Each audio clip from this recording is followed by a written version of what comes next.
दोस्तों नमस्कार, मेरा नाम प्रशांत है और आप मेरे डिजिटल मंच खुद रंग पर हैं।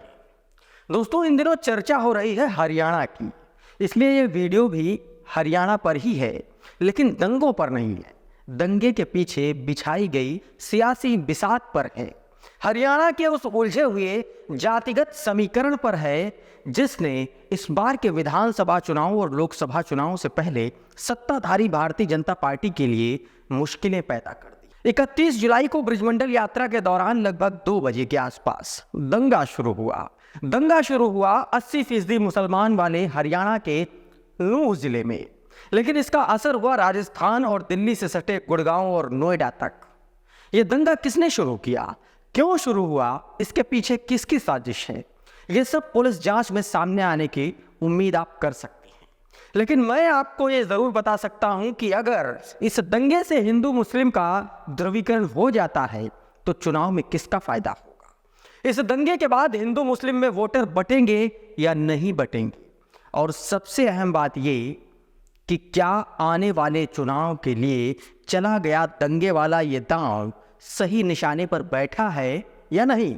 इसलिए इस वीडियो में मैं आपको तथ्यों के साथ बताने वाला हूं कि किस जाति और वर्ग के वोटों के दम पर लगातार पिछले 10 साल से भारतीय जनता पार्टी की कट्टर सरकार सत्ता पर काबिज है और कैसे इस बार उसे हार का खतरा सता रहा है।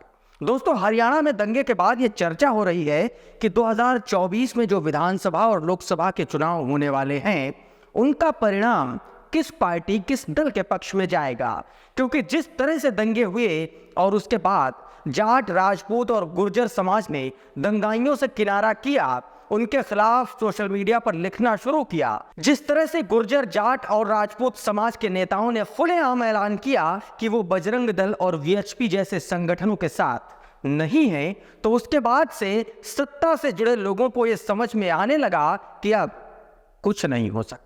इतने बड़े दंगे के बाद भी हरियाणा में 3 सबसे बड़े वर्ग जाट, राजपूत और गुर्जर पोलराइज नहीं हुए, और अगर चुनाव में ध्रुवीकरण नहीं हुआ तो झटका भारतीय जनता पार्टी को बहुत बड़ा लगने वाला है। दोस्तों ये बात मैं क्यों कह रहा हूं, आपको इन आंकड़ों से समझाने की कोशिश करूंगा।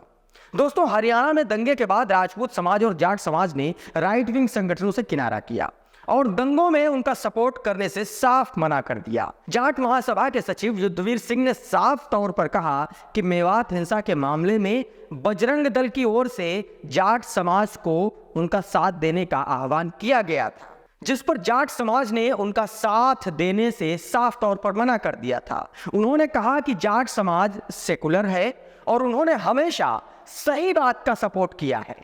मोनू मानेसर वीडियो पोस्ट कर माहौल खराब करता है हरियाणा का, और सरकार ने कुछ नहीं किया। उन्होंने सवाल भी किया कि सरकार ने एक्शन अब तक क्यों नहीं लिया। दोस्तों चुनावी लिहाज से देखा जाए तो हरियाणा की राजनीति में जाट और राजपूत समाज बेहद अहम है। वोट प्रतिशत के हिसाब से भी देखा जाए तो हरियाणा में जाट लगभग 20% के आसपास है, वही राजपूतों की बात करें तो ये 11% के आसपास है। लेकिन सवाल प्रतिशत का है ही नहीं दोस्तों, क्योंकि हरियाणा में ये दोनों जातियां राजनीतिक तौर पर काफी जागरूक हैं और काफी प्रभावशाली हैं, लोगों को इन्फ्लुएंस करती हैं बहुत ज्यादा। ये यानी कि इन दोनों समाज का एक एक व्यक्ति 4-4, 5-5 लोगों को इन्फ्लुएंस करता है, और इसीलिए राज्य की 90 विधानसभा सीटों में से 32 सीटों पर जाट समुदाय जीत और हार का फैसला करता है। वही तकरीबन 17 सीटें ऐसी हैं जिन पर जाट समाज को नजरअंदाज किया नहीं जा सकता, यानी कि उन सीटों पर भी जाटों का अच्छा खासा प्रभाव है। दोस्तों इसके अलावा हरियाणा की 10 लोकसभा सीटों में से 7 सीटें ऐसी हैं जिन पर जाट वोटर्स के बिना कोई पार्टी या दल चुनाव जीत नहीं सकता। वहीं अगर जिलों के आधार पर बात करें तो रोहतक, हिसार, सोनीपत, कैथल, जींद, फतेहाबाद, झज्जर, भिवानी और सिरसा जैसे जिलों में जाटों का बहुत तगड़ा बोलबाला है। अब चूंकि 2024 में लोकसभा चुनाव भी हैं, ऐसे में अगर राष्ट्रीय फलक पर देखें तो पूरे देश की 40 लोकसभा सीटें ऐसी हैं जिन पर जीत और हार जाट समाज ही तय करता है, और ये ज्यादातर सीटें दोस्तों हरियाणा में, राजस्थान में और उत्तर प्रदेश में हैं। चूंकि 2019 के बाद से जाट समुदाय बीजेपी सरकार से काफी नाराज है, चाहे वो हरियाणा के भीतर खट्टर सरकार द्वारा जाटों को अनदेखा करने का मामला हो, या फिर किसान आंदोलन में जाटों पर मुकदमे लिखने का मामला हो, चाहे हरियाणा की अंतर्राष्ट्रीय महिला खिलाड़ी पहलवानों से यौन शोषण का मामला हो। हर जगह पर जाट भारतीय जनता पार्टी के खिलाफ खड़े दिखे हैं इन पिछले 5 सालों में।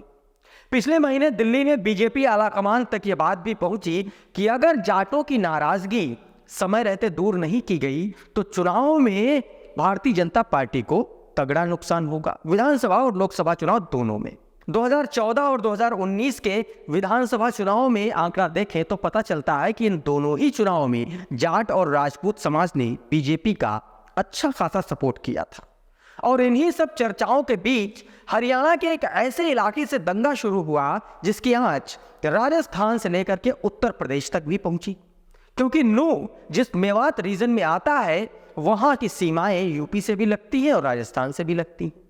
अब अगर इतिहास उठाकर देखें तो पता चलता है कि कैसे उत्तर प्रदेश में 2012 का मुजफ्फरनगर दंगा हुआ और उसके बाद 2014 में भारतीय जनता पार्टी सत्ता में आई, मोदी जी प्रधानमंत्री बने।